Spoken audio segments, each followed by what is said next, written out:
تو آپ کے جو ویسے تو میں نے بک آپ کی لی ہے یہ پڑھنے کے لیے، بڑی اچھی بک ہے یہ فیکٹس ٹو فکشن، لیکن اس کا مطلب یہ آپ مجھے سمجھا رہے ہیں کہ مرزا غلام محمد قادیان جو تھے ان کی جو نبوتیں تھیں یا ان کی جو پروفیسیز تھیں وہ اب کنٹینیوڈ اور آپ میں بھی فلفل ہو رہی ہیں. جی ٹھیک ہے، درست ہے، دیٹ از بالکل درست ہے. اینڈ سم آر کچھ جو ہیں نبوتیں وہ ابھی پوری نہیں ہوئی. ابھی نہیں ہوئی. Thank you very much. درست ہے، شکریہ.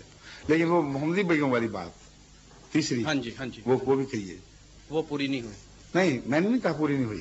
ہاں جی، یہ آپ کہہ رہے ہیں. میں آپ کو یہ کہہ رہا تھا کہ یہ پیشگوئی پوری نہیں ہونی سے مراد میری یہ تھی کہ ابھی اس کے پورا ہونے کا وقت نہیں آیا. اچھا، یعنی اسی زمانے میں ختم نہیں ہو گئی. ریت کی ذروں کی طرح ابھی آپ اگر خدا زندہ رکھے آپ کو تو آپ دیکھیں گے کہ یہ اسی طرح پوری ہوگی. یہ مطلب تھا. اچھا، جو نہیں پوری ہونے کا معنی آپ سمجھیں وہ میرا مطلب نہیں تھا. تبھی میں گھبرا گیا تھا. میں نے آپ کو ٹھہرے محمدی بیگم کا سوال کر کے جائیں. Continued fulfilment of the prophecies continue in the future. In the you believe in the exactly that's right. مسلسل جاری رہیں گی وہ پیشگوئی سلسلہ. لیکن ایک بات، محمدی بیگم کی پیشگوئی جس طرح آپ کے سامنے ناصر پادری نے رکھی یا غیر احمدی علماء دوسروں کے سامنے رکھتے ہیں، بین ہی اس طرح نہیں ہوا. اس پیشگوئی میں حضرت مسیح موعود علیہ الصلوۃ والسلام نے حتمی طور پر فرمایا کہ اللہ نے مجھے خبر دی ہے کہ میری شادی یہاں ہوگی. وہ جب حصہ پڑھتے ہیں تو لگتا ہے اس میں کوئی استثناء کی گنجائش نہیں، لیکن ساتھ ہی یہ بھی خبر دی کہ اگر انہوں نے انکار کیا تو اللہ کی یہ سزا ان پر پڑے گی. اگر حتمی معنی وہی تھے جو اس حصے کو پڑھ کر سمجھ آتے ہیں تو یہ استثناء کی کھڑکی کیوں کھولی گئی؟ اور جو سزا بتائی گئی اس میں یہ تھا کہ محمدی بیگم کا باپ مرے گا پہلے اور اتنی دیر کے اندر اندر مر جائے گا. اس کے بعد اس کے داماد کی پھر باری آئے گی اور پھر ہے تو بھی اے عورت تو توبہ کر اگر تو خدا کے عذاب اور پکڑ سے بچنا چاہتی ہے. یہ الہامات صاف بتا رہے تھے کہ جہاں حتمی طور پر پیشگوئی ہے وہاں ساتھ ہی اس امکان کو کھلا رکھا گیا ہے کہ اس کے باوجود اگر وہ نہ مانے تو کسی اور سے شادی کر دیں تو اس کے ساتھ وہ تم شادی نہیں کر سکتے. مگر پھر یہ پیشگوئی اپنی صداقت کے ثبوت کے ایک اور رنگ پیش کرے گی اور جس طرح تجھے ہم بتا رہے ہیں اس طرح اس خاندان کو سزا ملے گی. چنانچہ حضرت مرزا صاحب کی ان پیشگوئیوں کے باوجود مرزا احمد بیگ جو محمدی بیگم کے باپ تھے انہوں نے کھلم کھلا انکار کیا. وہ کہا مجھے کوئی پرواہ نہیں ہے اور اپنی بیٹی کو ایک شخص مرزا سلطان احمد صاحب کے ساتھ بیاہ دیا. ابھی شور و غوغا مسلمان علماء کا ٹھنڈا نہیں ہوا تھا کہ پیشگوئی کے عین مطابق 1 سال کے اندر اندر مرزا احمد بیگ مر گیا، جس کی صحت اچھی بلی تھی، ہٹے کٹے صاحب تھے.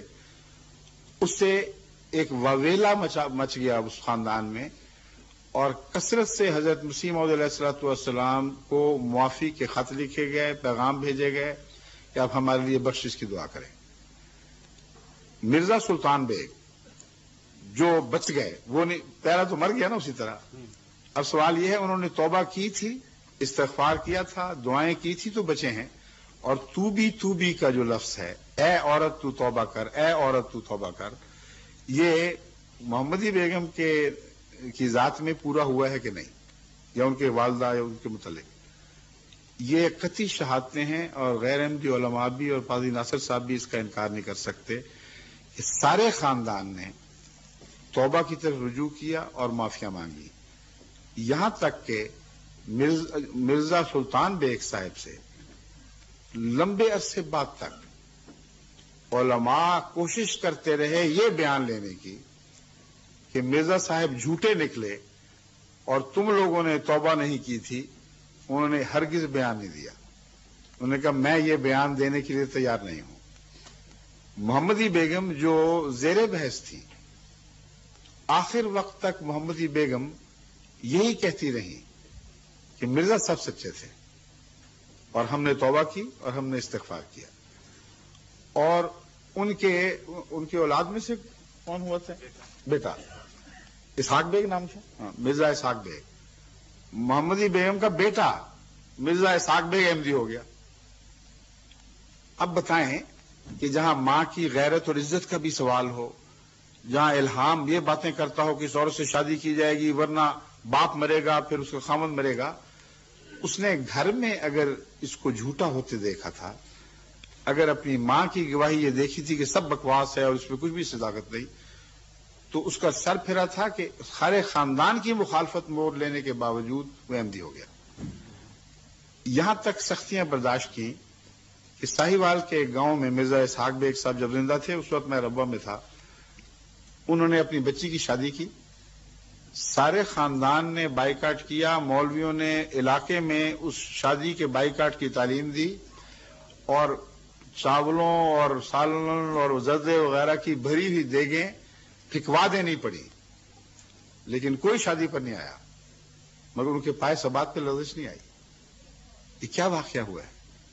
لازماً اس گھر کی اندر کی گواہی یہ ہے کہ حضرت مرزا صاحب سچے تھے اور جو استثناء پیشگوئی میں تھے ان کے مطابق ہی واقعات رونما ہوئے ہیں. ایک یہ بھی پہلو ہے جو میں بتا رہا ہوں کہ متشابہات ہوتے ہیں, بظاہر یہ لگتا ہے کہ اوہو یہ تو بڑی حتمی پیشگوئی تھی مگر پوری نہیں ہوئی, مگر اس پیشگوئی کے اندر بعض مخفی باتیں ہوتی ہیں جو بعض الہی رحمت کے اصولوں سے تعلق رکھتی ہیں. اب یہ سمجھانے کی خاطر میں اب آپ کو بائبل کی طرف لے جاتا ہوں. حضرت یونس نبی کے ساتھ کیا واقعہ ہوا؟ حضرت یونس نبی نے یہ پیشگوئی کی کہ قطعی طور پر اللہ کے عذاب کا وقت آ پہنچا ہے اور صبح ہوتے کو یہ گاؤں نہیں رہے گا, یہ بستی مٹ جائے گی. یہ ایسی قطعی پیشگوئی تھی جس کے بعد وہ گاؤں چھوڑ کر اپنا یعنی قصبہ چھوڑ کر قریباً 1 لاکھ کی آبادی تھی, آپ باہر نکل گئے اور دور جا کر ایک ساحل پر انتظار کرتے رہے. آنے والے سے پوچھتے تھے کہ کیوں, کیا خبر ہے وہاں کی؟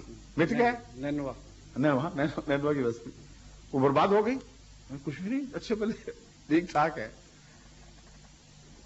وہ اس قدر ان کے دل پر اثر پڑا کہ جیسے خدا سے روٹھ جاتے ہیں, اور فیصلہ کیا کہ میں واپس آؤں گا ہی نہیں یہاں, اور کشتی میں سوار ہوئے.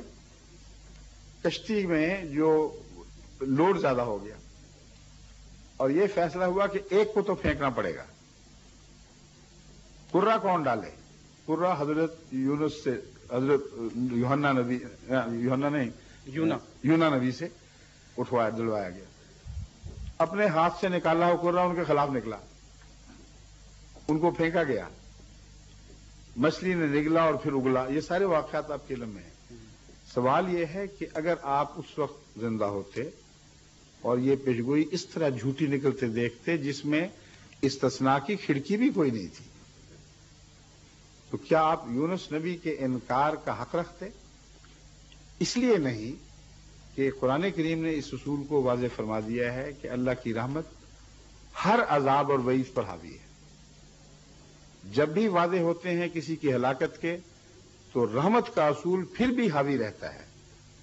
اگر اس عرصے میں خواہ بخشش کی توبہ کی پیشگوئی نہ بھی ہو, قوم سچے دل سے توبہ کر لے یا وہ شخص جس کے خلاف پیشگوئی ہے تو وہ ٹل جاتی ہے. یہ اصول ہر اس پیشگوئی پر چسپاں ہوگا جس میں حضرت مسیح علیہ السلام کے معاملے میں آپ اشتباہ دیکھتے ہیں.